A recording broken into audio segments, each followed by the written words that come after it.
And joining us in studio, we have Leon Lowe, Executive Director of Free Market Foundation. Good evening to you. Tsapo Khadima, economist, economic analyst and political analyst. And we also have Mr. Samuel Chedama, manager for Climate Justice and Energy Campaign, and Desmond Desau, the Office Coordinator for the South African Durban Community Environmental Alliance. Good evening to our guests. Thanks so much for joining us. I mean, Operation Phakisa 2014, at the time, South Africa was also being criticized for being perpetually engaged in one campaign or the other. Would you say that it's yielded the necessary results? We've seen President Zuma taking a feather in his cap, saying, 6,500 jobs have been created, 24 billion in the kitty. In your view, so far, on track? I think certainly from the numbers that have been released in terms of the progress that has been made, it is a step in the right direction. The key thing is to ensure that the trajectory is maintained. We have to bear in mind that in terms of the one component of Operation Phakisa, which is the oceans economy, specifically the project that the President was reporting on the progress for today, South Africa, we've got 3,900 kilometers of ocean or coastline. That itself means that we need to see Operation Phakisa in the oceans economy space being expanded just beyond one area. So this is one, but perhaps a major, but also a smaller component of what really we can be able to unlock with the oceans economy, and taking into account the bounty that we have of this vast coastline and the ocean, that certainly we should really be able to do a lot more things. I mean, I'm thinking about, for example, out of that, when you look at the things about 9 ports, that seaports that we have, that this country, I think we only have 2 vessels that are registered in this country. We handle well over 300 million tons of cargo in and out, imports, exports. So that clearly should mean that we need to pay particular attention to unlocking the economic opportunities out of the oceans, and specifically, honing in on this that we have. For example, if we can have more vessels registered in this country, that will in turn bring about more jobs than what we have seen, which was announced today, with seafarers and related industries. Other things will be manufacturing of marine oil, for example. We don't manufacture marine oil here, and as a result, that activity does not register on our GDP. But I think it is a step in the right direction, and certainly something that needs to be now maintained and perhaps accelerated. Yeah, but Leon, in light of the sluggish cultivation of black industrialists, and also boosting the entrepreneurship spirit and capability, we'll sit with these discussions of the lack of representation of black businesses being able to export goods and services via the ocean economy. But nonetheless, it's fulfilling its mandate, that of hurrying things up in light of the National Development Plan. It is, and one welcomes the jobs that have been created. One must be a bit careful, though, and realize that the price per job of government spending, that is without even including private spending, is nearly 4 million rand per job. Now, that cannot be a reasonable formula for job creation. It's just far too expensive. And it's the diversion of government money from other projects, for example, housing or healthcare or education or security. So I don't want to be the one who puts cold water on a good story. But yes, we do need to make better use of our oceans. We should, for example, have flags of convenience registered here. We should have shipbuilding here. Unfortunately, Operation Phakisa was launched with the promise, copying the Malaysian example. That's what we said we were copying they called it the Big Fast Results Program or Transformation Program. But we have gone the opposite way of Malaysia, interestingly. We've done the opposite of what they did. What they did is they ended up freeing up and deregulating and liberalizing their economy. We went the other way. We went down on the scale of economic freedom. They went up. And they have had very high growth rates, 5, 6, 7, 8%. We've stagnated. So What we do need is an operation like this, Pakisa, to fulfill its promise of doing what successful countries like Malaysia do. That's what President Zuma said we would do, and it's unfortunately not what we've done. Yeah, just tap on your, and I think we keep coming back, we gravitate to the same argument that maybe not entirely peculiar to South Africa, but we've got legacy issues that we need to deal with. Number one, if you talk about housing, how the majority of blacks were deliberately disenfranchised and put in areas that were away from economic opportunities. So if you say government, number one, could have taken this money and cross-subsidize housing or anything else, we still need to create employment and have a vibrant economy. So I think that's kind of that dichotomy that we find the South African landscape in.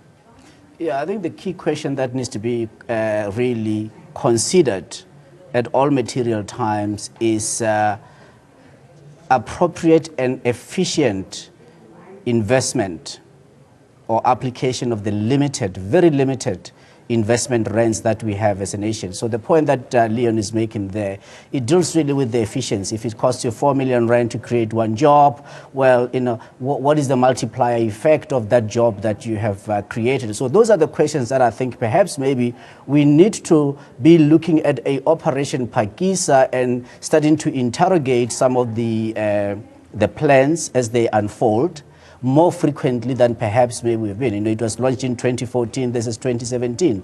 And most people, we know that even earlier this year, the members of parliament were still saying, well, you know, what actually is Operation Pakisa? What are those 9 points or 9 industry areas that we're going to be focusing on? However, in either sector, whether we're looking at the 9 components in terms of the Operation Pakisa, or we are looking even on what is ordinarily we budget for, the education, be it social investment, we have to be asking questions. In housing, for example, you find that most of the inputs into housing are fabricated outside of this country.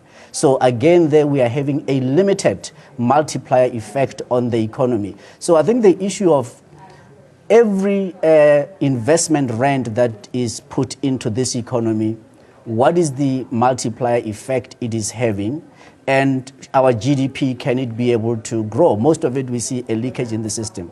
But if anything, I think as far as Operation Pakisa is concerned and in the oceans economy, as I say, I'm excited about the potential. What we need to do, though, is to bring in private sector, because right now it's largely government owned. And the point you are raising is very relevant. How do we then ensure that in terms of economic transformation, bringing in black participants? One of the challenges we have is the capital markets, the ability to mobilize the capital markets. For example, we have the JSE. We have got very limited banking sector. The JSE has not had many initial public offerings. If we look at other jurisdictions that have really harnessed and unlocked the potential of the oceans economy, be it Singapore or Hong Kong, you look at that, the capital markets have been fundamental in supporting that investment and that sustainable economic growth. That's what we need in South Africa for Operation Pakisa to be successful, that private sector comes in, but with efficient capital markets, which currently are not at play. I'll come back with the whether we need less government intervention or less regulation to speed up or, to grow the economy, as the Free Market Foundation will have you believe. But for now, let's invite Desmond Dessau, the Office Coordinator of the South Durban Community Environmental Alliance. Mr. Dessau, thanks so much for joining us. Of course, we saw from the participant and the stakeholders saying that they're very excited about the rare skills that have been developed through the ocean economy and primarily the Pakisa program. Your view in how effective it's been so far? Good evening, Cindy, and good evening to the listeners. Let me just say at the outset, South Africa already has got huge tourism potential. We have thousands of people coming to this country every year. And Durban, with beautiful beaches, warm sun, good weather, people will flock here. I think we're not tapping into that potential of really creating sustainable, environmentally friendly jobs that can really get to the root of the problem of unemployment and deal with it. Operation Pakisa offers us the opportunity to do that if it looks at tourism as a potential game changer for the world. Because a lot of people want to come to a country that's stable, that's peaceful, and where they can spend their money and enjoy the facilities. South Africa has got it. We've got a beautiful Indian Ocean with warm beaches, lovely lovely soil, beautiful hospitality industry, so you can create a lot of jobs there, and you can invite new players, particularly those that were previously disadvantaged, that really don't have they haven't had the opportunity to get into the tourism industry. I think he has the opportunity. If Operation Pakisa must work, that's the way it'll work, because it will create jobs for people and it will distribute and create economic development for ordinary people in this country. But we see typically with these kind of programs and policies is that it requires bulk infrastructure and it's capital intensive. It takes a while before you can see the returns. How does your organization, as the South Durban Community Environmental Alliance, participate, be it from an advisory point of view or even as an alliance partner, as it were? Well, it's been difficult. We've got the notion that big infrastructure projects has never benefited ordinary people. And the skills, our concern is that the skills are not in the country. You're going to have to source it from outside the country. These are skills. If they come here with the oil and gas exploration, you would need people from outside to work on the rigs, work on all that seismic testing and all that stuff. We don't have the skills in the country for that. It'll take some years for our marine schools to come up to standard, to understand and to teach our people so they can do that. But also the major concern for us as environmentalists has always been that we've seen the oil and gas explorations in other parts of the world, and it's destroyed the marine life. We've seen that South Africa has got one of the best oceans where our marine species are growing in leaps and bounds, and we see it with a whole lot of different marine species. We have the sardine run, we have the whales, we have the different big mammals that frequent our coastline, and that in itself could create jobs for our own people. We need to have the will to support the people. One of the things that our people are saying in the townships is that there's no opportunities. And even when they give them these huge loans, they take these loans from some of the financial institutions. The payback is so heavy that people can't cope. And they've got the skills to fish for the marine life on the coast, and they know and they understand it. But the opportunities are not there. And if Operation Pakisa must be a reality for them, then I think people will buy into it. But the concern is always going to be that what we've seen so far is the oil and gas industry, the entire Indian Ocean is going to be sold off for them to explore for oil and gas. We're not sure that will allow our government and the people of South Africa to meet its international commitment to reduce its carbon footprint. That in itself will create problems for us. And I think that we've got these beautiful beaches, we've got the potential. We need to look at industries that will create jobs. And we are suggesting that the oil and gas industry will not create jobs. Rather, if we go the tourism route, we can create a lot of jobs. We can create new interpreters amongst our people. But more importantly, we will be able to create livelihoods and save livelihoods of the people of this country. We've got over 20,000 subsistence fishermen on our coastline on the Indian Ocean side. And those people depend on the sea. And if the opportunities are given to them to fish, they would fish and create huge potential, not only for jobs, but also to reduce poverty. All right, Mr. Dasa, thanks so much. Desmond Dasa, Office Coordinator, South Durban Community Environmental Alliance. We speak to Mr. Samuel Chadamana, Manager for Climate Justice and Energy Campaign. In terms of Operation Pakisa, Mr. Dasa painted a picture that essentially there is more spectator value for the communities that should benefit from these resources. What is your view, and also the obligation that we have as a country to protect our natural environment? Thank you very much for having us, and good evening to your listeners and to your panelists. Look, I think we had to be the party poopers of this party that has already gone on with all the pomp and the flair, because our position is simply that we do not support Pakisa. And the reasons are, first and foremost, Pakisa is a policy contradiction within the government as far as we are concerned. As you might well know, the South African government is a signatory to the Paris Agreement, and they have ratified it.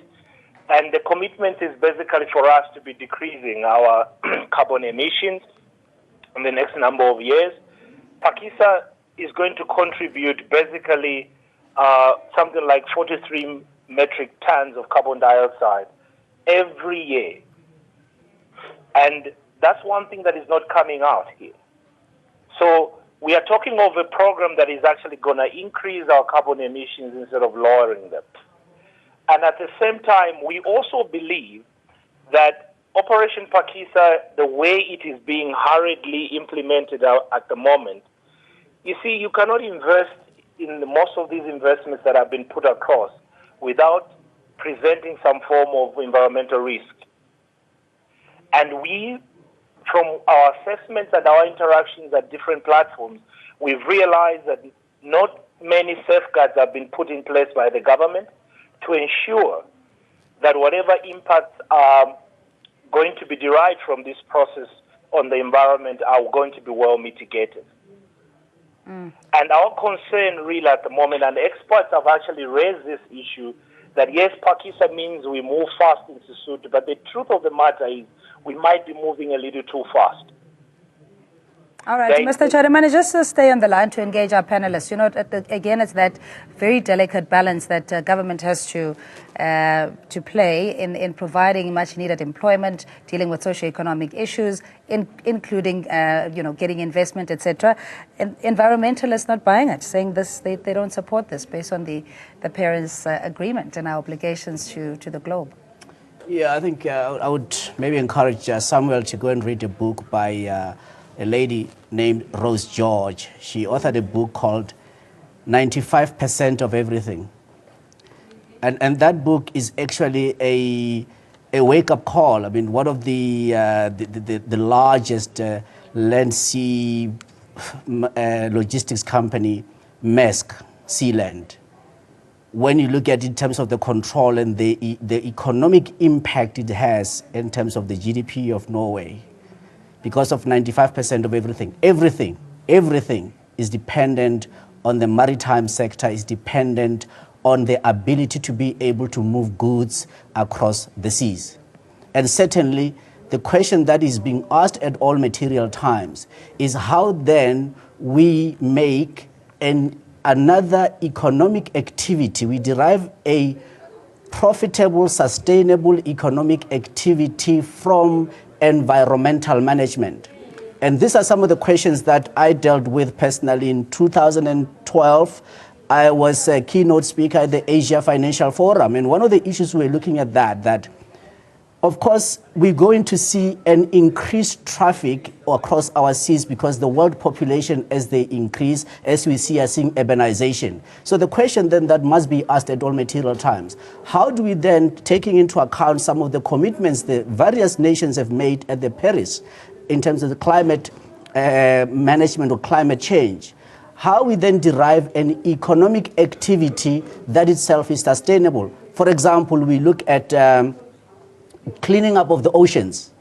Itself, when you clean up of the oceans of plastic and all other deleterious material that is affecting the marine life, itself is an economic activity because you can process the garbage that comes out of it. So it's not so much that we can be able to abstain from the pollution. It's a question of what do we do with the pollutants.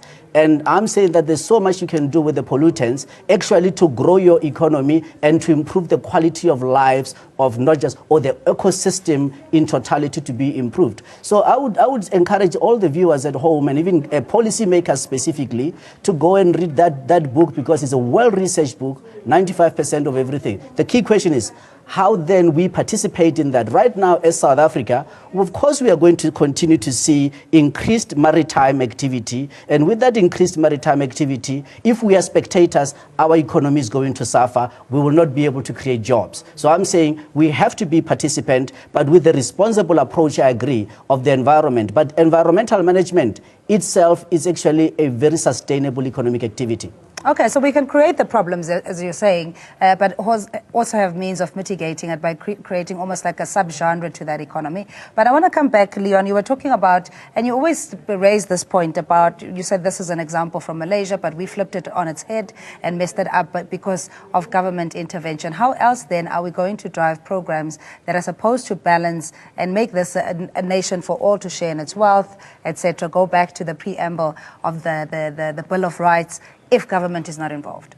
Yes, I hate to sound like a stuck record and you say I've said it before, but yes, I have. The point is that when we refer to a country like Malaysia and we say we want to copy it, we want to replicate or emulate its success, we should then do that. I mean, the trouble is we say we want to, we implement a program that is meant to be doing it, but in fact our policies move in the opposite direction.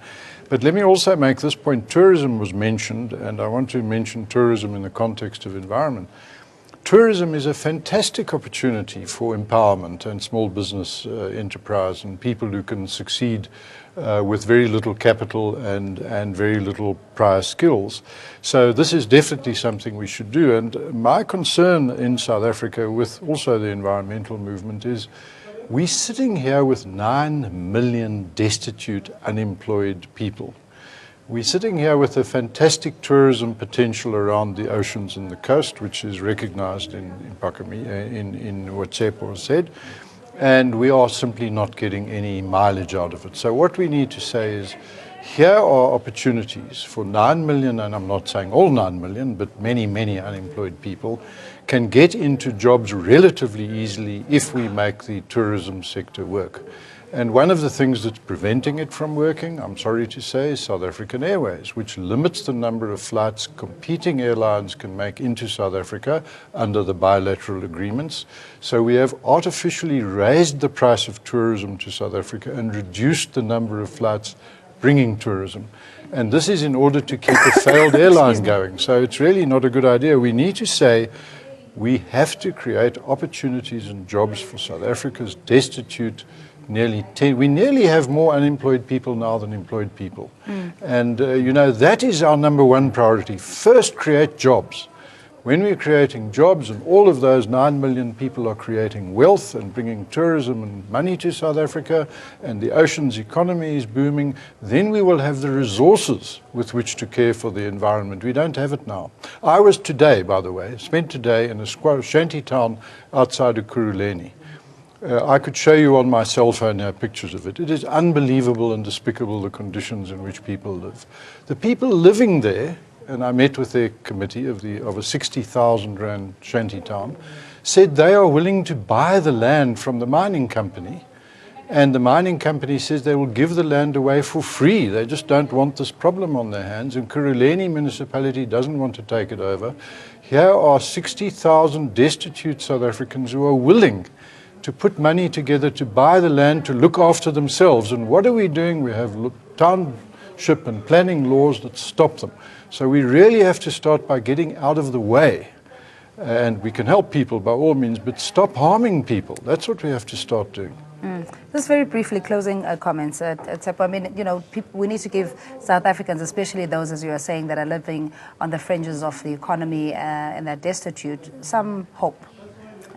Yeah, certainly. I mean, one of the things I just wanted reflecting on what Leon had just said. South African Airways has got a fantastic opportunity to create 400,000 direct jobs.